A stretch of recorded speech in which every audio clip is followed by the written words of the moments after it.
Dans cette entreprise spécialisée dans l'hospitalisation à domicile, tous les jours, il y a une réunion de crise pour réussir à gérer les équipes. C'est un véritable plan de bataille à mettre en place. Gestion du carburant du personnel, anticipation des passages pour mener à bien la tournée de ces infirmiers et de ces aides-soignants. Au total, 130 patients attendent de recevoir leurs soins palliatifs pour certains. Dès le premier jour, nous avons mis une cellule de crise en place et depuis, nous essayons de faire en sorte que les équipes tournent par deux, forcément, point de vue sécurité.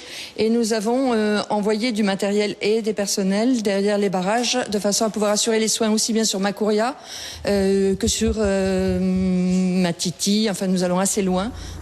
Après la réunion, Nicolas et Isabelle commencent leur tournée de la mi-journée.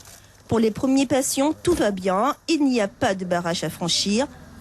Arrivé au rond-point Adélaïde-Tablon pour aller à Dégradé-Cannes, c'est le premier barrage de l'après-midi.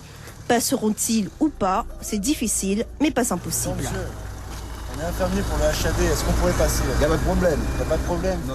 Il y a des barrages qui nous laissent passer. Il y en a d'autres avec lesquels on a plus de difficultés, dans le sens où les gens qui ont positionné leur camion ou les barrages ne sont plus présents, sont ailleurs. Donc là, on est bloqué. Il faut vraiment qu'on prenne des chemins chiens pour pouvoir arriver à voir nos patients. Sinon, nos supérieurs nous ont donné des badges, voilà, qui stipulent notre fonction en tant qu'infirmier à domicile, avec également des attestations signées par notre employeur, parce que certains barrages demandent en plus une attestation avec la carte.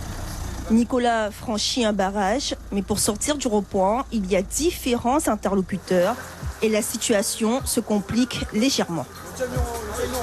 Là, j'ai pas pu passer parce qu'on retrouve pas le propriétaire des camions qui sont sur la route que je dois prendre.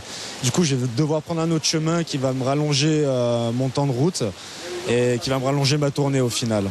Sur ce rond-point, au moins 4 barrages filtrants sont en place.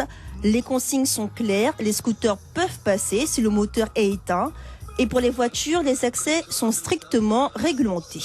On a eu les consignes donc, pour tout ce qui est véhicule donc, de secours, tout ce qui est infirmière libérale, donc, surtout ceux ou celles qui ont leur carte professionnelle. Et après, c'est vrai que ça se passe bien donc, depuis ce matin. Donc c'est surtout ces personnes-là en fait qu'on a eu instruction de laisser passer. Isabelle et Nicolas ont pu continuer leur tournée. Les pompiers et les professionnels de santé peuvent donc théoriquement franchir les barrages, même si cela peut prendre plus de temps que prévu.